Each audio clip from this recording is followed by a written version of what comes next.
لا إله إلا الله وحده لا شريك له وأشهد أن محمدا عبده ورسوله أما بعد فإن خير الحديث كتاب الله وخير الهدي هدي محمد صلى الله عليه وسلم وشر الأمور محدثاتها وكل محدثة بدعة وكل بدعة ضلالة وكل ضلالة في النار. أعوذ بالله من الشيطان الرجيم. بسم الله الرحمن الرحيم. ومن يرغب عن ملة إبراهيم إلا من سفه نفسه ولقد اصطفيناه في الدنيا وإنه في الآخرة لمن الصالحين إذ قال له ربه أسلم قال أسلمت لرب العالمين. اللہ اکبر لا الہ الا اللہ واللہ اکبر وللہ الحمد. محترم حاضرین، اللہ رب العالمین نے سورۃ الحج میں ارشاد فرمایا وَلِكُلٍّ جَعَلْنَا مَنْسَكًا لِيَذْكُرُوا اسْمَ اللَّهِ عَلَىٰ مَا رَزَقَهُم مِّن بَهِيمَةِ الْأَنْعَامِ، کہ ہم نے ہر ایک کے لیے یعنی ہر قوم اور امت کے لیے ایک قربانی کا طریقہ مقرر کیا ہے تاکہ اللہ تبارک و تعالیٰ نے جو مویشی چوپائے انہیں عطا کیے ہیں وہ اس پر اللہ کے نام کا ذکر کریں. آگے اللہ نے فرمایا فَإِلَٰهُكُمْ إِلَٰهٌ وَاحِدٌ، چنانچہ یہ یاد رکھو کہ تمہارا الہ قابل عبادت ذات ایک ہی ہے، الہ واحد فَلَهُ أَسْلِمُوا، اسی کے تابع دار بن جاؤ، اپنے آپ کو اسی کے حوالے کر دو. وَبَشِّرِ الْمُخْبِتِينَ، اور جو عاجزی اختیار کرنے والے ہیں، جھک جانے والے ہیں، اللہ کے سامنے گڑ گڑانے والے ہیں، ان کو بشارت دے دو. گویا قربانی کا طریقہ اور توحید یہ جڑے ہوئے ہیں، اور قربانی کا جو طریقہ ہر امت کو دیا گیا، ہماری اس امت محمدیہ کو اللہ تبارک و تعالیٰ نے آج کے دن یہ قربانی کا حکم دیا ہے. اس کے اپنے احکام اور طریقے بتائے ہیں.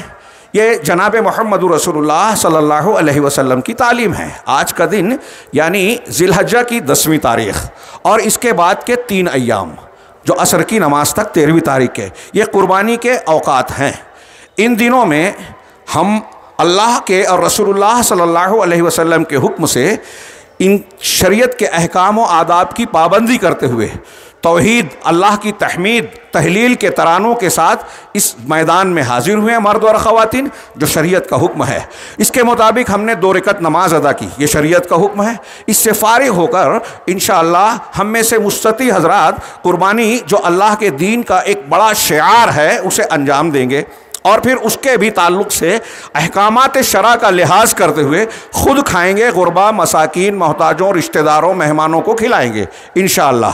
یہ اس قربانی کے ظاہری احکام ہیں جس پر بہت سارے لوگ ہمارے عمل کرتے ہیں. ہم زبان سے اللہ اکبر کہہ رہے ہیں، لا الہ الا اللہ کہہ رہے ہیں، وللہ الحمد کہہ رہے ہیں. ہم زبان سے، ہم عمل سے، حرکات و سکنات کے ذریعے سے 2 رکعت نماز پڑھی، رکوع سجدہ کیا، اللہ کے سامنے جھک گئے.